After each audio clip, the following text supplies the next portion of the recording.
I'm not saying that's a healthy thing to do, but sometimes I think that that is like a necessary evil. Where are the quiet gays? Where are the quiet gays supposed to go? Welcome, everybody, to the Lesbian Book Club podcast. Today, we are jumping into season 2, episode 1 of The L Word. We left it off strong with a crazy season finale of season 1 last time. So now we're, hopping into our season 2. Lauren has me really excited for this, and this one is called Life, Loss, and Leaving, which appropriately named, I would say. Yeah. We couldn't wait. We had to just go straight into another L Word episode. Mostly because we couldn't wait, and second because I haven't finished the book yet. So oh my gosh. The book. I saw Julia yesterday. Did you? Yes, Julia Hannafin, author of Cascade. And by the way, Julia has some exciting new developments that I think that we need to catch up with them on. But this book that we are about to read, we're about to record for you guys. It's called Vessel. I was pitching it so hard to Julia yesterday because it's so good. I'm good. Literally 35 pages in, and I cannot wait. I haven't moved since the last time I texted you. But I love it already. I'm already like, what is this like? And I'm really excited about this Nell girl that just got introduced. And I'm like, hold on though, because she's like 14, and the other main character I feel like is like 30. So I'm like, I hope this is not the romance that happens, because help me, Haley.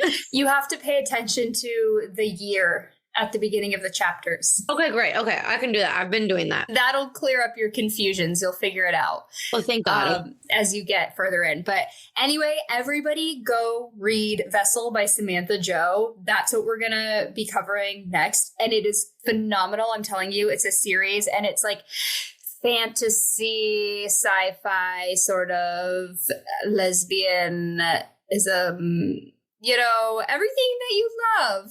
So we'll cover that. You're going to love it. But yeah, back to the I was going to say real quick, though, I was reading it, and like the front cover doesn't like really show that it's like a lesbian book. So I'm reading it, and my girlfriend goes, "Is this a lesbian book?" And I was like, yeah. Do you think I read anything else that's not? And she was like, good point. I should have even asked. But you know what's cool about that, though, is that I have been able to bring it to work. And I don't feel like scared bringing it to work. Whereas, nothing against Pride or Die, but that one I felt like a little more uncomfortable bringing it to work. And this one, I'm like, people might think I'm, into fairies or something, but like, whatever. Oh my God. Okay, yes, back to the L Word. First thoughts. Who are we loving? Who are we hating? What do you think? I'm finally seeing why you made a comment about Gene when we very first were introduced to him. Yes. I never was a super big fan of Gene anyway. I was just kind of like, meh, yeah, cool, whatever, Gene. I think that he handled that one situation well. But now I'm like, ew, Gene, what the heck? I also am just still sickened by BETTE, because especially in this episode, she is just brimming with excuses, really, and she thinks that she should be the center of the universe. I'm loving Tina in this episode. So teeny. Yeah. Flip that table like Jesus in the temple. I think that Dana and Alice are a mess. Let's see. I think Alice is always a mess. Oh my gosh. Yeah. When is she? She also is giving some real, like, not Alice vibes in her self-expression. I think she went with the knitting. I mean, I know it's for a story, but she kind of like completely let it take over her personal style too. And now she looks sort of frumpy. There's like two different sorts of people that sort of have this style. And one of them is like a very deliberate style. And it's like young, crafty people that are, you know, really handy. And they're Riley from TikTok that we had on the show could pull this off. Yeah, like it's purposeful, and it's not like it's not frumpy. And then there is a frumpy way, and it's not purposeful. And she was being purposeful about it, but it didn't work because it wasn't her. Yes, she's, you know what I mean? Yes, I do. She's too quirky and like to have this kind of homely style. Like it just wasn't. It was like she was trying to be someone she wasn't. I also think that she's like trying to kind of hide and change because she's hiding and sneaking around with Dana. You know what I mean? Yeah. Also, she's being so hypocritical in this episode. I mean, Alice. Yeah. Well, should we start from the beginning? Let's go. Okay. So we begin with the huge bomb dropping that Tina is very pregnant. Yep. And she's still separated from Bette, and nobody knows about this pregnancy. And she's managed to hide it, which is crazy given how pregnant she is. The crazy thing about it is like, I feel like the timeline's weird. I'm like, the bomb drop at the beginning, is that like a little bit later? Like, because Tina's kind of narrating a little bit. But also when she's sitting there with Bette, and we'll get to it, and she flips the table, I'm like, how did Bette not see her giant ass belly? I think it's one of those things where that all happens so fast, and this action is happening like kind of in front of her stomach that Bette just probably didn't have the time to notice. Yeah. I don't know. I thought it was weird. She also was kind of wearing clothes that were purposefully covering it. Yes, for sure. Yeah, so Tina is very pregnant, and she did it before I think she was like going to try and surprise Bette with it, because she did it before she found out she was cheating, because I don't think Tina would have done it had she known about the cheating. And then it just took, and now she's pregnant and without a partner. Oh yeah, absolutely. I'm wondering how much time has passed between the season finale and episode 1. It's got to be 6 months. It's got to be like 6 months. I think so. She's about 6 months pregnant. And I'm pretty sure Laurel Holloman is actually pregnant. So like that, I mean, that is a real belly. And I think I remember at the time being like, oh, like she's having a baby, you know, which I think is really cool when shows write pregnancies of their actors into the storyline, instead of like what Grey's Anatomy does, where it like puts Meredith on like bed rest or like, you know, hides her from the chest down, or they put purses in front. And I'm just like, I get it if it like doesn't work for a storyline. I really do. But also I just think it's really cool when shows do that. Yeah. I was looking at that stomach too, because sometimes, you know, with special effects, they can really pull off a very realistic looking stomach, but that just wasn't, it was real skin. It definitely. Yeah. And remember, it was like 2005. So I don't think our prosthetics were like that far along then, you know? Yeah. I mean, I'm also just very impressed with Tina too, that she hasn't told Bette. I mean, like, okay, so if you were Bette in this situation, like not Bette, if you were Tina in this situation, what would you do? I mean, here's the thing. I guess technically it's none of Bette's business.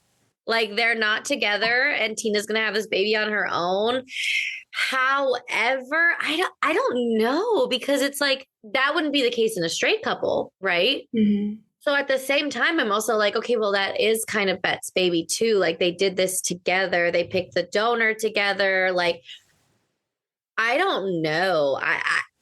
To me, I feel like I said in the last episode, sometimes I say the first thing that comes to my mind, and then I end up thinking like, oh, that's not what I think. I think I just did that. I do think that's Bette's baby as well. And I don't know. I understand why Tina is not telling her, because there's anger and emotional frustration, and also that crazy, like, sexual assault, which again, they don't deal with it like that in the show. So I don't think we can talk about it. Like thinking about Tina's mindset. I don't think we can talk about it in that sense because it's not perceived that way on the show, I guess, was what I'm saying. But I do think that that's Bette's baby. And I don't blame Tina, but I also think that when Bette finds out, I think she has every right to be upset. I don't know. What do you think? I think you have all valid points. I think if I personally, with my own personality and like feelings, if I were living in Tina's situation and my partner of however many years had an affair and had been so kind of like cruel and manipulative to me in the way that Bette had been to Tina, I think that I would probably be doing the same thing as Tina. And I would be like, all right, fine then, you made your choice. Yeah. And you can live with the consequences, and I'll have my life over here and you can have your life over there. Like, I think that like was your go die in your own hole. Then you made it, you dug it. I think that that's a really earth energy thing to feel, because that's how I am. I literally used that phrase the other day. I was like, you made your bed, go lay in it. Like, oh, that's the phrase. No, I got you. You were doing like grave and shovel. Here's the shovel like thing and that one. But no, I think that's like very much our, like, we can handle ourselves. If you're going to treat me this way, I'd rather be by myself. I think that's a very earthy energy to operate out of, which isn't a bad thing. I love, you're a Taurus, I'm a Capricorn. Like, I love our earth energy. It makes us like very sturdy, and we could like raise a baby on our own, you know? But I do still feel for Bette, even though I think she deserves it. I think that at this point in my life, I think that there are times in my life, like earlier in my 20s, that I would have thought differently or felt differently. Sure. Yeah. Like I probably would have been a lot more willing to give second chances for that. Yeah. But I think that I've done that enough and learned enough that, like, well, if somebody has been willing to like treat you that way, they probably will be willing to do it again. Yeah. I think like something that, well, okay, there's two things. One, a quote that always sticks with me is like, when someone shows you who they are, believe them. Mm-hmm. And then, the thing is, like, it was when it comes to relationships, if somebody treats you like in a very negative way, and then they come back and they say, I'm sorry, like, I won't do that again, blah, blah, blah. Like, okay, one time maybe, but if it is a continual pattern, to me, it's like, why do I have to get to such a broken point for you to see me as a human and to treat me in a better way? I deserved that from the get-go. Yes. You know? Yeah. And I think that for Tina to make a choice to take care of herself, and I think that now she's not only thinking about herself, but this baby. And I mean, I don't know what kind of mom Bette would be. Like, maybe she would be a really good mom. And I think there are certain aspects of her that she would be a really good mom. Like, she would probably be a great provider. She probably would be like very fiercely protective. Mm-hmm. But also she might not be super present. She would be, you know, at work gone a lot of the time. She might be like a little bit volatile, just based on like her experience. What straight people would say, she's the man, she's the dad. Just based on like Tina's recent experiences with Bette. Yeah. And so that also might be on the forefront of Tina's mind in this decision that she's making. Yeah. I want to talk about what happened at the planet, because it's like one of my favorite lines that Tina ever says. Like, so Tina's sitting there with Shane and Alice, and do they know she's pregnant? No. Okay, like no one knows. That's crazy. It's so crazy. I think they're all so unobservant. I don't get it. And especially like as women and lesbian women, like, how do you not realize that? But yeah, I digress. So Bette comes in and she's like all remorseful, and she's like, Tina, like, I just want to talk to you. Can we talk alone? And I love what Tina does here is she's like, no, you're not going to get me alone. Mm-hmm. Because obviously, like, there's still feelings there. You're with someone for 7 years, like, you're basically married. There's not going to not be feelings there. But like for me, I know that like I say like a lot. Sorry, everyone. I'm really trying. I heard it on the editing last episode. But when you're alone with somebody that you love who is very manipulative, I think it's easier to talk yourself out of your gut instincts, right? So I loved what Tina did was like, no, whatever you can say, you can like say right here. And on the flip side, kudos to Bette for being like, you know what? Okay, fine. I will. Like, I'm going to put the effort in. I am going to do it. And she's like, I love you. You're the love of my life. I told her it's over. And then Tina, I'm like, God damn. Like, Tina is me. Because I'd be like, when'd you tell her? Was it in person or over the phone? Oh, it was in person? Yeah, you're right. You know, I don't ask questions that I don't already know the answer to, because then I will know if you're lying. So I know you were with her last night. And then she, like, because I drove by the house at 2:30 and your car wasn't there. So I'm like, oh, she's with Candace. Okay. So did you fuck all night before you told her I was the love of your life? And I was like, table flip, like walk out. And I was like, God damn, that had the exact intended consequences, I feel like, emotionally for Bette that Tina wanted. Like, you will hurt the way you hurt me. And sometimes, like, I'm not saying that's a healthy thing to do, but sometimes I think that is like a necessary evil in trying to fix something. I need you to feel what I felt. Again, I'm not saying that's healthy. I'm just saying sometimes I think it's necessary. I think not always, but I do think that in this situation where Bette thinks that she can just walk in and be like, oh, so sorry, and that it'll all be better, that she does need to realize the gravity of what she's done. You know? And she has to feel it because, I mean, I think that she's a little self-absorbed, and if she doesn't have somebody show her like actually how hurtful her actions are, she doesn't get it. No, she's very, very selfish, very self-absorbed, just like you said. And again, I think that's why sometimes for people like that, you have to show them what they've done, or else they're not going to understand. That is kind of where we leave Bette and Tina at the moment. We also have this funny little moment at the planet where Alice is wondering, well, where's Marina? Because there's poopy shit coffee. And we find out, okay, poopy shit coffee means Marina's been gone. Right. And this launches us into this whole thing throughout the whole episode about Marina, which before I get into this, I'm going to give a trigger warning for suicide. And we learn that Marina has attempted suicide as a result of her whole situation with Jenny, we assume, and likely over kind of the guilt of her trying to manipulate Jenny through Robin, and like the loss of her relationship with Jenny and Francesca. Like, there's just a lot of strings that are interwoven here that are probably all tied into this. And we never really get Marina's perspective on this in this episode. But what does happen is that there is an insane rumor mill churning. Yes.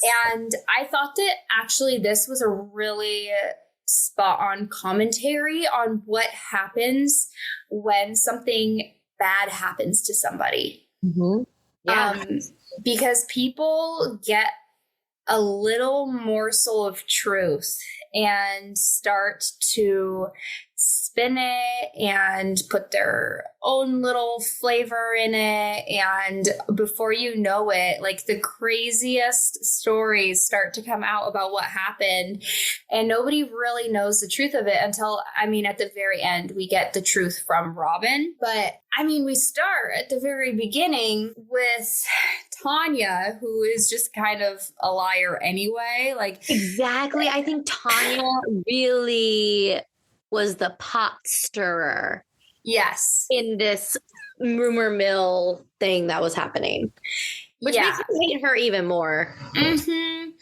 Yeah, I mean, she's a big fibber. From what we learned from her is that Marina was hospitalized from a nervous breakdown. She slit her wrists, and she was wearing a Dolce & Gabbana suit. And she was it wasn't the Beverly Hills Hotel. What hotel was it? Some like iconic hotel. Yeah. And then her mom had to get her and take her back to Milan. And, but she starts it with like, did you guys hear what happened to Marina? Like, she's just dying to give them this juicy piece of gossip. And then she also is just like dying to talk about what happens between Bette and Tina. And this is when Tina actually walks up behind them at the planet, right as she's going like, Bette better get that pecker under control. I have a real bone to pick with people who gossip in this manner because, okay, one, I am a gossip. I'm not going to lie.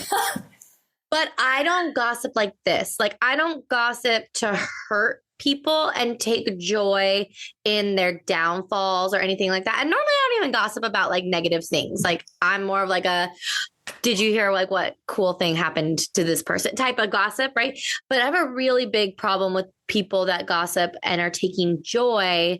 Like, Tanya is literally taking so much joy in talking about Bette and what Bette did and taking joy in talking about Marina. Like, why mention the suit? Like, you know what I mean? It's just, I hate people like that because I'm like, this is what you do to get joy. Yeah. Is to shit on other people, to other people, you know? So anyway, continue. I'm sorry. Yeah. Well, it also just, it doesn't reflect well on their character. And it also can't make them feel very good. You know, like after you do that, what are you left feeling? Like maybe you feel a rush in the moment, but then afterwards, like, don't you feel a little shitty? No, because I don't think they self-reflect at all. I think they stay in the immediate emotional response of that like glee, and they just move on to the next thing. I don't think they self-reflect like at all. I think that's too mature of a thing for them to do.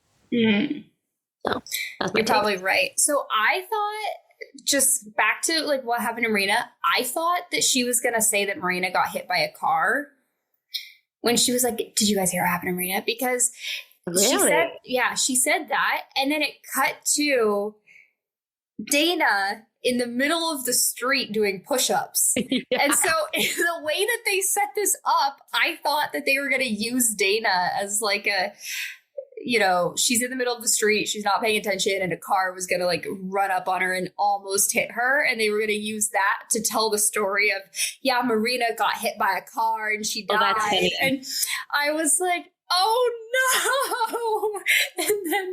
And then the, you know, the half truth story comes out. But I'm like, why would they do that? Why did they set us up like that? Anyway, the last thing at the planet. We find out that Bette never called Tina. That was a bitchy thing to do. And then also Shane looks really hot. So moving on, we leave the planet behind. We get I hate Shane's look. I hate it. It looks grungy to me. The shaggy hair. I like the glasses. I don't like the hair. You like it. Haley's into it. Haley thinks it's hot. I'm trying to keep myself together because I don't understand. Lauren. I know, but for me, of all people, to not like this look, I get it. I understand the confusion. But I don't know what it is. To me, it looks like unkempt. But we do need to talk about Shane. Because we need a new character. Yes, we do. Very excited about. And her name is Carmen. And Carmen will stick around for quite a while. I'm just going to tell you that because why not? Yes. Okay. We love Carmen. She's such a sweetheart. Even in this episode, she's just kind of a sweetheart. But she's also like, okay, so we finally have like a Latina character coming in. And they do stereotype her quite a bit because she is like, I don't know. I'll let the show play it out. I'll let you draw those conclusions. But Okay. she is like a DJ. She has a sick tattoo, which on the rewatch, I was like, that is drawn on. That is drawn on with the same type of marker that in Bring It On, that really hot girl Missy used to draw her tattoo and then lick it off, because I was like, that is not that is literally drawn on. I was dying. I was like, this is the funniest thing, because when I first watched it as like a teenager, I was like, that's such a cool tattoo. And now I'm like 33 being like, they drew that on with marker. But yes, Shane is very attracted to Carmen. She meets her at like a news thing that, you know, Shane's doing the hair for this author who's getting interviewed. And I forget what Carmen's doing, but Carmen's a PA. Oh, she's a PA. Oh, she's like you. So cute. So yeah, what do you think of Carmen? They meet, they hook up, and Shane misses her call time because she's hooking up. Oh my gosh. Okay. Like the whore that she is, and I use that term respectfully. I was so stressed out about this whole thing because, okay, we start with like, obviously Carmen the PA has a huge crush on Shane, which this part made me laugh because she like brings the coffees in as Shane is in the makeup trailer doing Ariana's hair. And this part was so funny because just the awkwardness of it all, relatable. You walk in with coffees or whatever it is that they ask for, and you're like begging somebody to acknowledge that they asked for this, because if you're meeting them for the first time and there's a trailer full of people and you don't know anyone's names and you're like, hello, Shane, please raise your hand.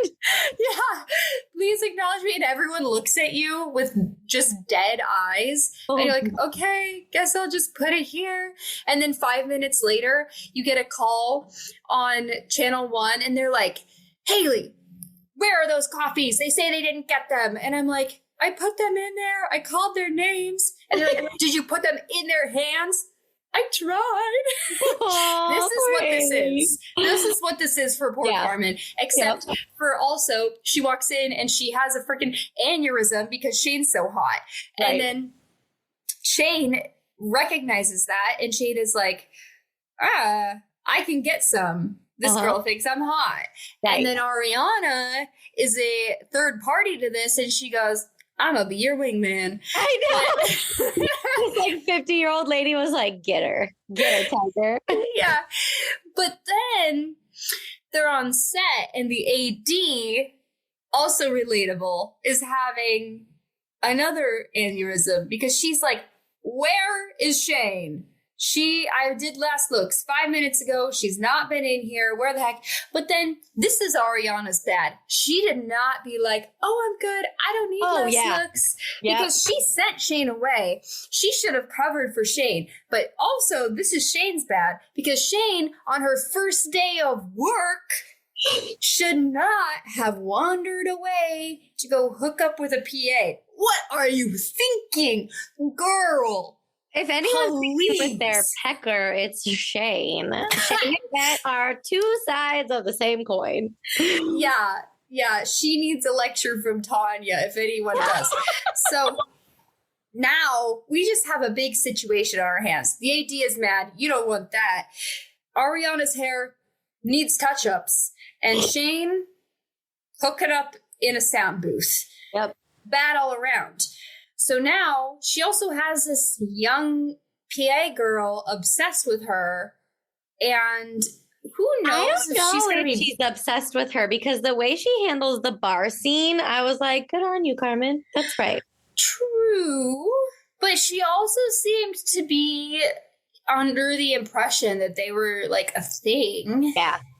Especially like taking out her dad and like opening up, and it's like Shane is not the one to do that too. Oh my gosh, that was so awkward because I'm like, okay, she just told you about her dead dad. You can't just like be like, oh, you're so hot, and then keep having sex with her. But that's what she did. But then also you can't just stop having sex with her and be like, oh no, you're dead dad. Because then every time that someone asks her about her tattoo, then all of a sudden she's like not sexy anymore. I know. That's a real catch-22. What are you supposed to do there? Also, why'd you get such a sexy ass tattoo for your dad? Like the placement. The tattoo itself is fine. It's the placement. It like wraps from like her groin around her back. Like that's fucking sexy, but not for your dad. Like get an arm tattoo. I don't know. So Haley's face. Maybe her theory is like, if I'm gonna do anything, I'm gonna do it sexy. True. You know what? Carmen is like the sexy one. Like they definitely do have like tropes. Like Dana's the sweet one. Alice is the weird one. Tina's the traditional one. Bette's the corporate one. Carmen is very much the sexy one. Just by nature. She is very sexy. Anyway, so then we cut to Shane going to literally to Carmen's DJ set that she told her about. She knew Carmen was going to be there. I do understand. Okay, I don't understand Shane's mindset from my own perspective, but I feel like I can get it. I don't even know what I'm saying, but she knows Carmen's going to be there. And she sees this girl that's like really into her and is like, you know what? I'm just fuck this other girl right in front of her, basically. And good on Carmen for coming up to her and confronting her and be like, hey, what's up? Mm-hmm. And she's like, oh, I didn't know you were going to be here. My plan was to just like, not have a plan, blah, blah, blah. Like such a like player type line. And Carmen's like, well, I am here. So do you think maybe you could change your plans? And she's like, I don't know. And then Carmen was like, you know what? Okay. Peace.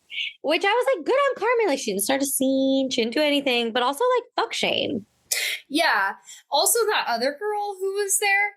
Gross. If I was her and I saw this weird confrontation, I'd be like, peace out. Bye. I don't think that girl. She was gone. She was. That's what I was going to say. He was just like, I want to fuck. She had taken one too many pills. I was going to say drunk or pills, one of the two. She was definitely out of it. So yeah, I can't wait for you to meet Carmen more because I love her. She is like a fan favorite for sure. Her and Dana are like the fan favorites. Okay. We need to talk about Kit. Oh my gosh. Kit. Oh. This could be kind of short because I feel like it's gonna run its course. Ivan gives Kit a key to their, I don't know what pronouns they're using. Yes. I think it depends. Right. I think we talked about this last episode. I think it does depend. But yeah, gives her a key and Kit uses the key to come over because Kit is trying to buy the planet. Marina's gone, so Kit is trying to buy the planet. And Ivan has kind of offered to be like her business partner and Kit wants to talk to Ivan more about it. So Kit goes over and uses the key, which is perfect. That is what Ivan gave it to Kit for. But it was like a very inopportune time. And this is also why I think Ivan is trans, is because of their reaction to Kit seeing them. Yeah. So Kit walks in. She's like, Ivan, hello. Like, where are you? She's looking around. Ivan's nowhere to be found. So Kit's kind of just standing there. And Ivan comes out of the bathroom, but Ivan is not in drag. Ivan is in the process of binding their breasts. And like, you can see the pain flash onto Ivan's face because it's kind of like a no going back thing. I feel like in their head for Kit is like, Kit has seen me fully as this in this woman's body. Mm-hmm. And she's never going to be able to like unsee that or separate it. At least up until this point, I feel like Ivan was thinking like, okay, like Kit gets me as a man, but now it's like the tide has turned and now she's seen me as a woman. Yeah. And it was really heartbreaking. And Ivan just kind of shoos Kit out, is like, no, and like pushes her out of the apartment. And it was a heartbreaking scene, in my opinion. Yeah. There's also the piece of like Kit saw the hair on the mannequin and the dildo on the vanity. I think that's called a packer. Yeah, that makes sense. And it's like something you like people will wear out just to wear. Yeah, you're right. All of these pieces that like make up Ivan as a man and were not like assembled on Ivan, you know? And so Kit was like observing this privately, and then Ivan, you know, obviously knew as soon as they opened the door and saw Kit there that like not only did Kit just see them naked, but also Kit saw everything else. And yeah, I think like more than the hurt too, there was also kind of an anger there. Yeah. And Kit was trying to claim like I didn't see anything, and I'm interested to see, I mean, obviously we saw Ivan's emotional reaction. Yeah. I'm interested to see what Kit's emotional reaction is to this. Yeah. I like this storyline a lot, honestly. I think it brings in a lot of real world questions and circumstances in like a brutally honest way, and in a way that we didn't really have answers for at the time. Not even that we have all the answers now, but it's a really interesting storyline in my opinion. I say now I'm trying not to say like, and I'm saying in my opinion. We have Jenny and Jean on a date at the farmer's market. Which cute. Yeah. And it quickly turns not cute when Jean asks an innocent onion girl if she wants to fuck Jenny right there or come back to his place. And they weren't even doing anything wrong. No, this onion girl just held out an onion and asked Jenny if she wanted to smell it. Yeah. Jean's just incredibly insecure at this point. Yeah, which is weird because he seemed very secure one episode ago, which I guess is 6 months ago. So right, he has had time to stew, I guess. Yes. But then Jenny like pulls him away and is like, what is going on? She seems really surprised by this. Yeah. And then, I will mention right before this, Jenny was talking about some like childhood anecdote about some girl she had a crush on in like elementary school or something. And Jean seemed to not like that story, and it seemed like it triggered this. And Jean starts yelling in the middle of the farmer's market, "We don't have sex!" And everyone starts staring. And he's yelling it like over and over and over again. And Jenny's just like, He's like, I want to have sex with my girlfriend. And she's just like, I don't know what to do right now. We can address this later. Yeah. And then he starts yelling about how like she's just a gay woman and that she doesn't want to have sex with him, and blah, blah, blah. And literally everyone's staring. And then he just walks away. And she's left standing there by herself. I also want to point out, this is completely unrelated to Jenny and Jean or the story at all, but at the ADs of the L Word, what are you doing? Because there was this one very noticeable background actor that was in the back prominently of every single one of these shots. Oh, that's funny. It was like a super... It was the director's daughter. She was like a middle-aged, like super gay-looking woman that was like eating a vegetable, looking through a pile of vegetables, like right in the back of everything. And I'm like, this really is... small farmer's market. It was crazy. I'm like, oh my God, she's everywhere. Like the camera turns, she's there. The camera turns, she's magically appeared over there. Like so they put like a green PA in charge of this. Oh my God, that's funny. I didn't notice. Oh, I could barely pay attention to Jean because I was watching this woman. Anyway, do you have anything to say about Jean and Jenny before we? No, I want to get to Tim and Jenny's writing. Mm-hmm. So Jenny's writing starts to play like a very prominent role in this season and throughout the show going forward. And I'm interested to hear your take on it. I mean, it was only very slightly introduced here. But yeah, we're going to see a lot of this with Jenny's storyline. It seemed like the little Jane was her and the dad was played by Tim. So that makes me wonder, like, is her dad a lot like Tim? Yeah, good question. Good question. The Tim of it all in this episode, I'm so glad he's leaving. Yeah. I hate this man. Oh my gosh, that whole scene is so odd. I was like, what do you think of this scene? Because I feel like it this is going to sound really weird, weirdly parallels the Bette and Tina situation from the last episode. No, I think you're right. So this felt like assault to me. I know. To me too. Like, she says no multiple times. I don't think this is, and Jenny is very pliable, very malleable, very open to like just going along with it to make someone happy. And like, so to me, this does register as like assault. Yeah. Yeah, absolutely. I mean, she very clearly says no multiple times. And what's she gonna do? Fight this huge buff man? She's like 90 pounds. Yeah. Like, what's she gonna do? Yeah. And he just woke her up in the middle of the night. Naked. And he's standing there naked. Yeah. Okay. So here's what happens, guys.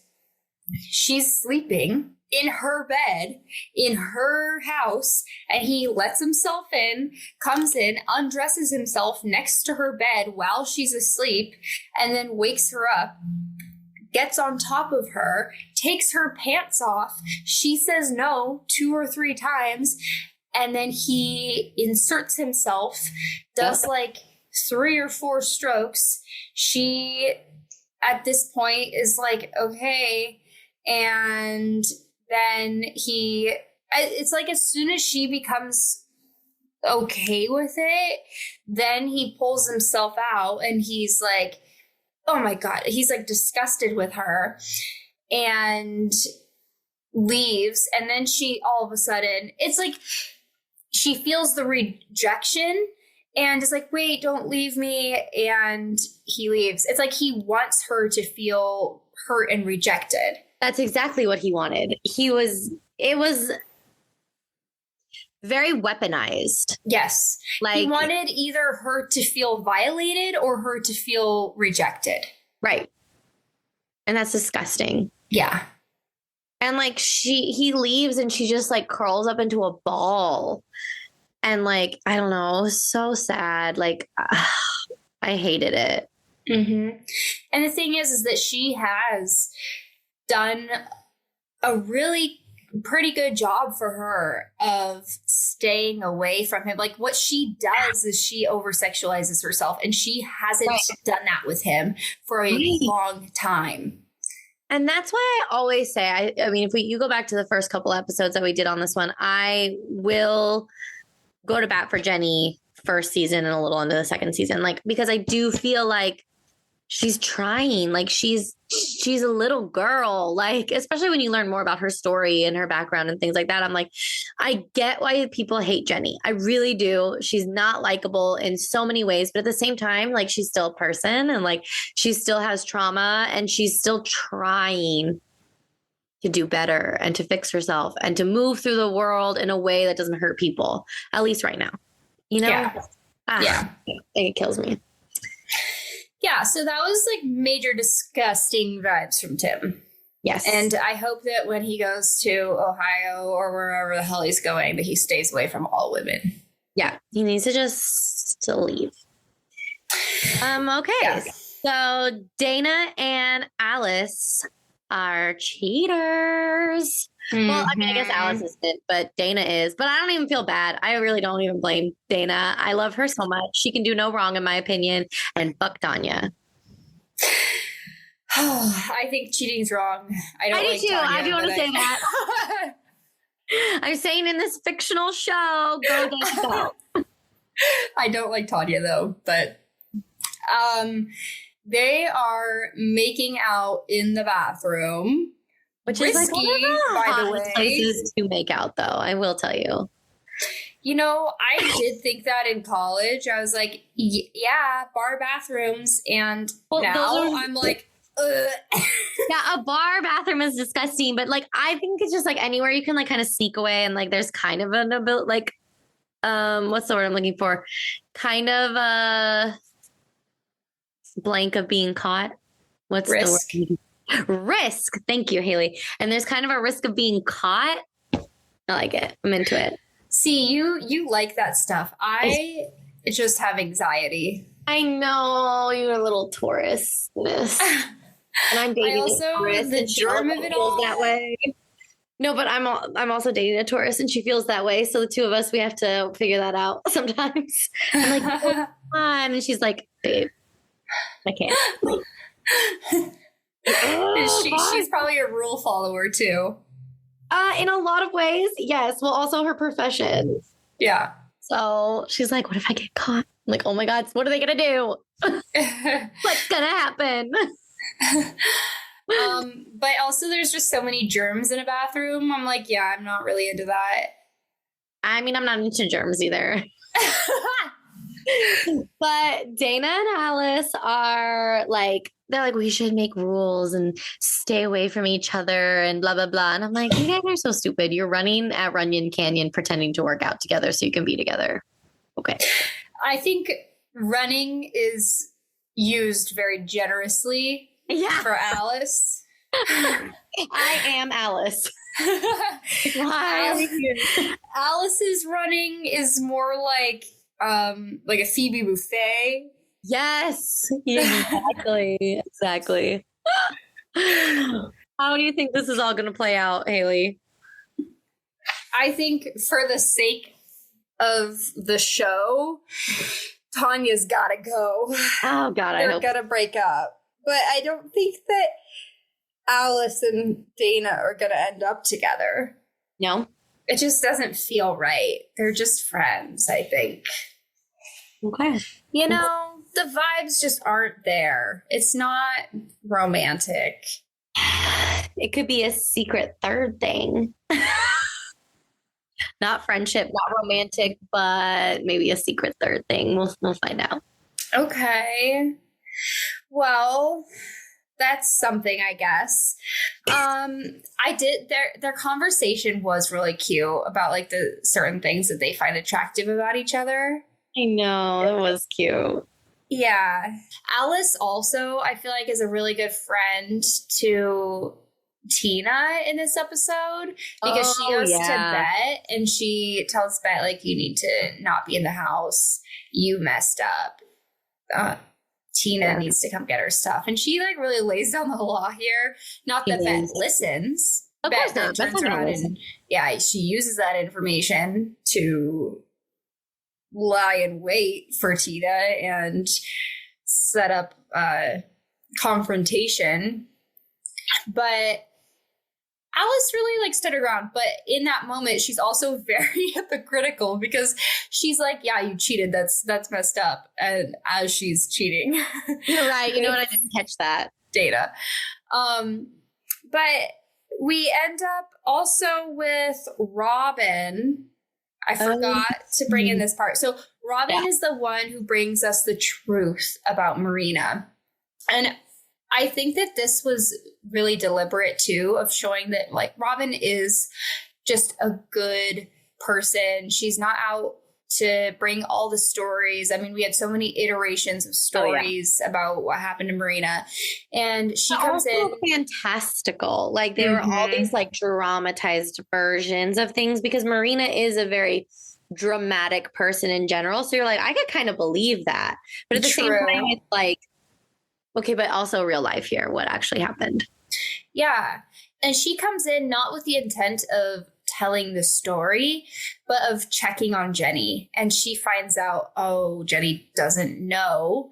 And that's when she's like, okay, I guess like I have to tell the story. Right. And so it happens in kind of the reverse order. And she does just keep it to the truth of what happened. And she was actually there because she was like the last person that Marina had called. And we find out Marina had been calling Jenny's name. She overdosed on pills, and Robin took her to the hospital and called her mom. Her mom came and got her. And Jenny passes out. Robin takes care of her. And then Robin finds out that Jenny needs to find a place to live and asks Jenny to move in with her. And I'm not sure what'll happen there because Jenny seems to be like, oh, I don't know about that. That seems like kind of fast. Well, she has another option because Tim, before he assaulted her, was like, you can stay in the main house. Like the rent's paid up. Like just figure it out. You have time because I paid it until this X date, you know? So she has another option. Yeah. I think that's only until the end of the month though. Unless she continues to pay the rent. Which she said she can't afford. So I think her time is ticking. Yeah. So she has to figure something out. But I don't know. I don't think it's a good idea. Robin. I know. I think that they haven't known each other long enough. And they aren't actually dating. Right. Mm. So I guess we shall see. Time will tell. Yeah. That was a really interesting proposal by Robin because I think Robin has a really good heart and that was born out of good intentions. And I have, up to this point, seen Robin as somebody with good judgment. Yeah. And I don't think that this was necessarily that great of judgment. I think that this was like a spur of the moment. This young baby bird needs help type decision. Yeah, not super great thought through and like, oh, I really like her. We could make this work. She says that like we could be really great together. But I think Jenny is through too much right now to really be in a serious relationship. Yeah, and that lays the expectation of if you move in with me, we are together. And that isn't the way that their relationship has functioned up to this point. It's been very open. Right. So I don't think that was the best judgment on her part, but what do you think? It's just so wild. Yeah. I don't think that's going to work out. I don't know. No, I don't think it's going to go down in flames, but I just don't think that's a good choice. And hopefully somebody steps in to let somebody in that relationship know that, you know? Yeah. Please read Vessel by Samantha Jo. Here's a quick synopsis. It's about these people. They are called vessels. They hold the essence of the universe in their body. In different chakras. In like different chakras. Like, yeah. Which is very cool. I'm excited. I hope they go into that because, again, I'm not very far. And we have, I don't want to say too much because it'll give away. We have a main character that we're following, and there's also a villain man. And that's about all that I think I can tell you. So please, please read it. I promise you it is so good. I've been having a hard time putting it down. Yeah, join us next time. Please leave us reviews and download, share with your friends. We really appreciate you listening and we love you. Love you guys. Bye.